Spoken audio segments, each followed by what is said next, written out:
Full Moon Sale காலை 9 மணியிலிருந்து இரவு 12 மணி வரை ஜூன் 29 ஒரு நாள் மட்டும். மகாராஷ்டிர மாநிலம் புனேவில் பெரும் செல்வந்தரின் வீட்டிற்கு மருமகளாக செல்ல நிச்சயிக்கப்பட்ட பெண் வருங்கால கணவரை உயிருக்கு உயிராய் காதலிப்பதை போல் நம்ப வைத்து காதலனோடு சேர்ந்து சதித்திட்டம் தீட்டி கொன்ற சம்பவம் பகீர் கிளப்பியுள்ளது. ஒரு கொலை செய்த குற்ற உணர்ச்சி சிறிதுமின்றி இன்ஸ்டாவில் ஒப்பாரி வைத்து நாடகம் போட்டது குறித்து விவரிக்கிறது இந்த செய்தி தொகுப்பு.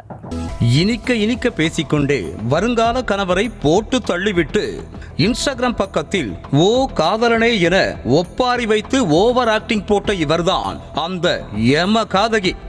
காதலன் இருப்பதை கமுக்கமாக மறைத்துவிட்டு கரன்சிக்காக ஊர் சுற்றி லூட்டி அடித்துவிட்டு கல்யாணம் என்றதும் கழற்றிவிட முடியாமல் கதையையே முடித்ததால் அந்த இளப்பெண் கம்பி என்னும் சம்பவம் தான் இன்றைய ஹாட் டாபிக்கே. Thank you.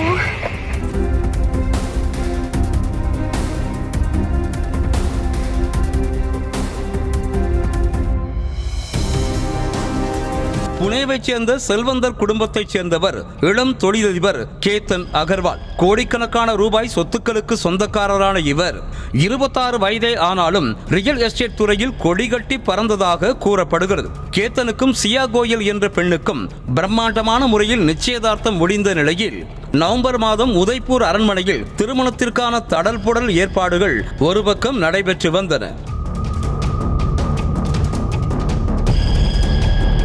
இந்த நிலையில்தான் கேத்தனும் அவரது வருங்கால மனைவியுமான சியா கோயலும் லோனாவாலா அருகே உள்ள லேகாக்கட் கோட்டைக்கு மலையேற்றத்திற்கு சென்றனர். கோட்டையின் உயரமான பகுதியை அடைந்த காதல் ஜோடி செல்ஃபி எடுத்து மகிழ்ந்தனர். அப்போது எதிர்பாராத விதமாக கேத்தன் கால் தவறி 400 அடி பள்ளத்தில் விழுந்ததாக சொல்லப்பட்டது. பதறி அடித்தபடியே ஓடிய சியா கோயல் கண்ணீரோடும் கதறலோடும் தனது ஆசை காதலன் மலையில் இருந்து தவறி விழுந்து விட்டதாக உள்ளூர் போலீசாருக்கு தகவல் தெரிவித்திருக்கிறார். இதனையடுத்து அங்கு வந்த போலீசார் சடலத்தை மீட்டு விபத்து மரணம் என வழக்கு பதிவு செய்தனர்.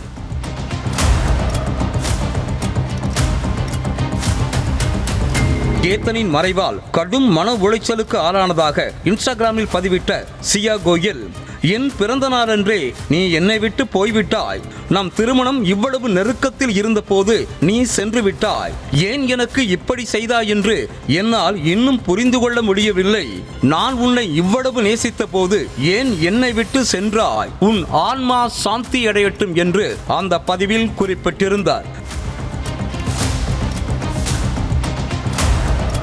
மேலும் நீ இங்கேயே இருக்கிறாய் என்று என் மனதிற்கு தெரியும், திரும்பி வா என்ற அர்த்தம் தரும் ஹிந்தி வரியும் அதில் இடம் பெற்றிருந்தது. இவ்வளவு உருகி பதிவிட்டிருப்பதை பார்த்து பலரும் ஊச்கொட்டி இவருக்கு இப்படி ஓர் பிரிவா என வேதனையை கொட்டி தீர்த்தனர். சியா கோயலின் கண்ணீரால் உறவினர்களும் கரைந்து போயினர். ஆனால் போலீசாரின் விசாரணையில் தான் பல திடுக்கிடும் உண்மைகள் வெளிச்சத்திற்கு வந்தன. சியா கோயலுக்கு புனேயைச் சேர்ந்த 22 வயதான சேத்தன் பாபுலால் சௌத்ரி என்பவரோடு தொடர்பு இருந்திருக்கிறது. இருவரும் காதலித்து வந்த நிலையில் பெற்றோரின் நெருக்கடியால் சியா கோயல் கேத்தனை திருமணம் செய்து கொள்ள முதலில் ஓகே சொல்லியிருக்கிறார். பெற்றோரை நம்ப வைப்பதற்காக கேத்தனோடு சாட்டிங், டேட்டிங், அவுட்டிங் என ஊராக சுற்றிய சியா அதன் ஒவ்வொரு நினைவுகளையும் இன்ஸ்டாவில் காதல் கேப்ஷனோடு பதிவிட்டு வந்திருக்கிற கேத்தனும் இது உண்மை என நம்பி உயிருக்கு உயிராய் காதலித்து வந்திருக்கிற. அது மட்டுமின்றி சியாவின் பிறந்த நாள் தான் தனக்கு இறந்த நாள் என்பதை தெரியாமல் தனக்குத்தானே நாள் குறித்து கவுண்டவுனையும் இன்ஸ்டாகிராமில் பகிர்ந்திருக்கிறார் கேத்தன். சம்பவத்தன்று சியா கேத்தனோடு மலையேற சென்ற போது அங்கு சேத்தனும் வந்திருக்கிற. இருவரும் திட்டமிட்டே கேத்தனை மலையில் இருந்து தள்ளி கொலை செய்ததாக போலீசார் தெரிவித்துள்ளனர். இதற்கு முன்பு ஏற்கனவே பலமுறை கேத்தனை கொல்ல சதித்திட்டம் தீட்டியதும் அது எதுவுமே கைகூடாததால் மலையில் இருந்து தள்ளி கொன்றதாகவும் கைதான இருவரும் வாக்குமூலம் அளித்துள்ளனர். திருமண கனவுகளோடு மடையேறி சென்ற இளைஞர் வருங்கால மனைவியின் கைகளாலேயே கொல்லப்பட்டிருக்கும் சம்பவம் பெரும் அதிர்வலைகளை ஏற்படுத்தி இருக்கிறது. Full Moon Sale காலை 9 மணியிலிருந்து இரவு 12 மணி வரை ஜூன் 29 ஒரு நாள் மட்டும்.